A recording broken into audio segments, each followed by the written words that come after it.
আমার আম্মু এই জায়গায় বসে থেকে এখন পুঁই মুচড়ি তুলতেছে। আম্মুর হাত একটু দেখেন আম্মু, এদিকে করেন তো, এরকম করেন পিছন থেকে হাত খালি জাগাই দিলেন। এই যে দেখেন একদম লাল হয়ে গেছে, আমার হাতে অনেক সুন্দর লাল হয়ে যাবে। এই যে আমার আম্মুর হাতে এত সুন্দর রং হয়েছে, এই যে খুবই সুন্দর রং। আর এগুলো হচ্ছে আমাদের পুঁই গাছ, যেগুলাতে এই যে এই ফলগুলাই হচ্ছে পরে পেকে পেকে একদম লাল হয়ে যায়। আমি দেখাই, এই যে এত সুন্দর একটা কালার এগুলা। যে আমি একটু দেখান তো সুন্দর করে, এই যে কত সুন্দর। এই যে এই পুঁই মুচড়িগুলা তরকারি রান্না করে খেতে খুবই বেশি ভালো লাগে, আলু দিয়ে ভাজি করলেও অনেক বেশি ভালো লাগে। এই পুঁই শাক লাগাতে হয় কোন মাসে? কার্তিক মাসে প্রথমে পুঁই শাক লাগালে এই শাক প্রচুর শাক হয়, খাওয়ার পরে শেষে আবার এসে ফল পাকে। এই ফল ছোট মাছ দিয়ে আলু দিয়ে পেঁয়াজ দিয়ে রান্না করলে খুব মজা হয়। তাছাড়া আবার এই বিচি বিক্রি হয় অনেক টাকা দিয়ে। ওয়াও, এত সুন্দর এই কালারটা দেখেন, আপনারা দেখলেই একদম ভাত পাগল দিয়ে হয়ে যাবেন। মাখানোর পরে মনে হয় যে আরো একদম ভালো লাল হয়েছে। শাকের মতো লাল হয়ে যায় লাল ভাত টকটকে, মাখানোর হ্যাঁ, পরে। বিচিগুলো বেশি টেস্ট। এই যে এটা হচ্ছে এই ফলের ডাটাতে এত সুন্দর করে ধরে থাকে। বাজারে কিন্তু আপনারা এগুলো কিনে খান না, আমরা কিন্তু বাড়িতে থাকলে এগুলো কখনোই কিনে খাই না। আম্মু এটা খুবই সুন্দর করে জাংলা দিছিল, আসলে এগুলো জাংলা না দিলে হয় না, এই জন্য আম্মু তো বললে যেটা কার্তিক মাসে লাগাইছিল, এখন হচ্ছে চৈত্র মাস, এত সুন্দর হয়েছে। আমি যদি একটু দূর থেকে দেখাই, দেখেন বুঝতে পারবেন এত সুন্দর লাগছে। আর আমাদের বাড়ির আশেপাশে অনেক বেশি গাছপালা, তো এই জন্য আরো বেশি সুন্দর লাগে। এখানে পুঁই গাছের যদি পাতা থাকতো তাহলে দেখতে খুবই ভালো লাগতো। এই যে সামনে এখন বৃষ্টি হবে, এই বৃষ্টির সময় পুঁই গাছ আবার পাতাতে ভর্তি হয়ে যাবে, তাই না আম্মু? এখন আবার বর্ষালি লাগাচ্ছে, হ্যাঁ।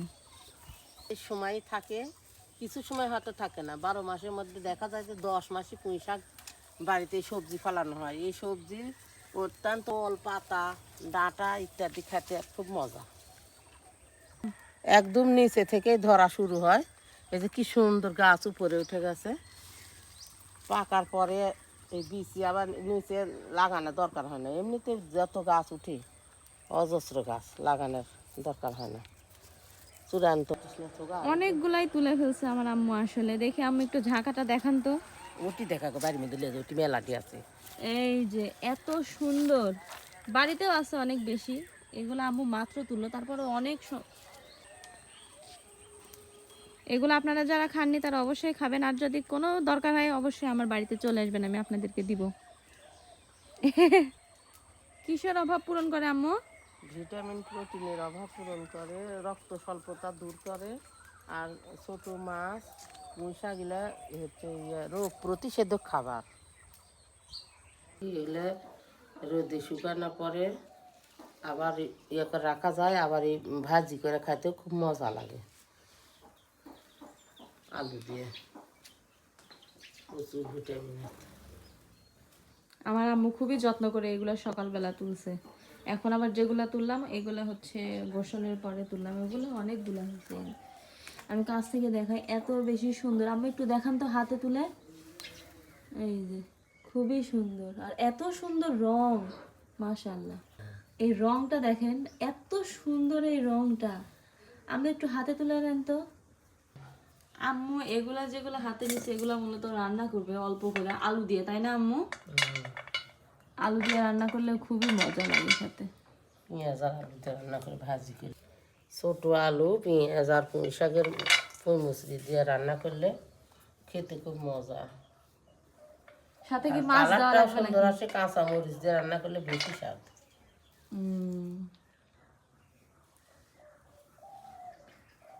ভাত লাল হয়তো বাপ খাওয়া যায় না। ভাত লাল কালার হয় জন্যই আমার ভালো লাগে খেতে। কি সুন্দর হচ্ছে লাল শাকের মতো কালার হয়, এত মজা খেতে। ভালো করে রান্না করলে খুবই বেশি মজা লাগে। আপনারা যারা খাইছেন তারা অবশ্যই জানবেন। এই ফলগুলো আরো বেশি সুন্দর স্বাদ লাগে, ভাজি লাগে খেতে।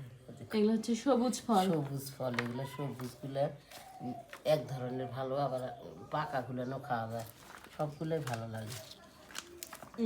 ছোটো মাছ মরলা মাছ দিয়ে পেঁয়াজ দিয়ে রান্না করলে ভালো লাগে খেতে। সাথে থাকে যদি সব ডাল মসুরের ডাল, তাহলে তো আর কোনো কথাই নেই।